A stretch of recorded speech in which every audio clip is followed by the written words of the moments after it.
Eto na nga yung Pogi 2-in-1 bendo na ginawa natin. Subukan muna natin bago natin ipadala dun sa umorder. May power button pero pwede rin gamitin para mag-reset. Pinabasa niyan kahit sa anong coins bago luma. For added protection, may cover yung coin slot para hindi pasukin ng tubig. Siyempre yung hose reel yan nasa ilalim para protection na rin sa init na araw. Naka-tweet connect din yung mga fittings niyan. Ngayon, i-try na natin kung kaano kaganda ang foam nito. Sa maunang segundo ay hindi pa ganun kabula. Kasi nga hinihigit ka pa lang yung sabon. Subukan naman nating i-spray ang ating foam machine sa ating loyal na motor. Yan. Tingnan niyo naman kung gaano kaganda. Talaga nagbubuo yung kanyang foam. Purong bula siya. Oh, yan oh. Ganda oh.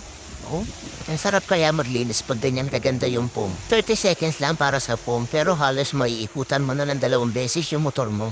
Kung kotse naman, na kagaya ng sedan, may ikutan mo na yung buong sasakyan bago matapos yung 30 seconds mo.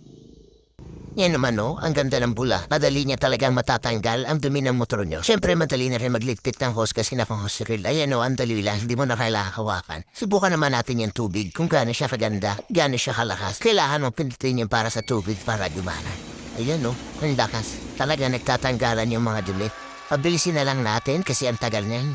Kalimitan ay 2 minutes ang oras para sa tubig. Pero may mga gumagawa na 3 minutes. Pinakamatibay na hose na ginamit natin dyan para masigurado ang kalidad at tagal na serbisyo nito. So, ayun lang. At syempre, para sa aesthetics, hindi tayo gumamit ng sticker. Puro 3D print yan para hindi siya kuhupas.